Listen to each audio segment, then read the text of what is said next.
அனைவருக்கும் இனிய வணக்கம். இன்றைக்கி ஒரு குட்டி கதை. 2ஆம் உலகப் போர் தொடங்கி சில வாரங்கள் தான் ஆகுது. அப்போ அந்த நாட்டில் இருக்கக்கூடிய நிறைய வீரர்கள் எல்லாருமே வீட்டுக்கு ஒரு வீரர்கள் சொல்கிற மாதிரி நிறைய பேர் எல்லாருமே போருக்கு போயிருக்காங்க. அதில் ஒரு மாவீரன். போர் 2 வாரங்கள் கழித்து போர் நடந்துகிட்டே இருக்குது. அந்த நேரத்தில் என்ன பண்ணாருன்னா தன்னுடைய நாட்டிற்கு திரும்பி வரார். தன்னுடைய குடியிருப்பு பகுதியை பார்க்குறாங்க. எல்லாமே இடிக்கப்பட்டு குண்டு வெடித்து எப்படி இருக்கும் அதை மாதிரி இருக்குது. ஏகப்பட்ட சடலங்கள். விரைவாக போய் தன்னுடைய மனைவி தேடுறார். தேடும்போது ஏகப்பட்ட சடலங்கள் இருக்குது. அந்த சடலங்களை ஒரே குழியில் எல்லாத்தையுமே ஒன்றா போட்டு புதைக்க போகிறாங்க. ஏன்னா தனித்தனியாக புதைக்கிறதுக்கான வாய்ப்பு இல்லை. அத்தகைய சூழல் அங்கே நடந்துட்டுருக்கு. அப்போ அவர் என்ன பண்ணாருன்னு பார்த்தீங்கன்னா தன்னுடைய மனைவியை போய் வேகமாக தேடுறாரு. தான் வாங்கி கொடுத்த காலனி ஞாபகத்துக்கு வருது. அந்த காலனியை போட்டுட்டு ஒரு சடலம் அங்கே இருக்குது. சாகும்போது கூட செருப்பு போட்டிருப்பாங்களான்னு கேட்பாங்க.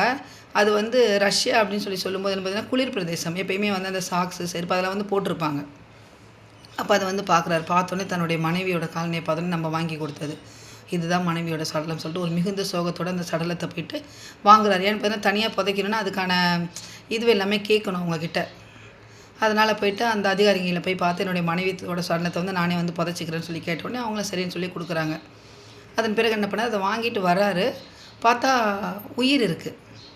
அதை பார்த்தோடனே ஒரு மிகப்பெரிய மகிழ்ச்சி அவருக்கு. உடனடியாக என்ன பண்ணார், மருத்துவமனை கொண்டு போய் தன்னுடைய மனைவி பிழைக்க வைக்கிறாரு.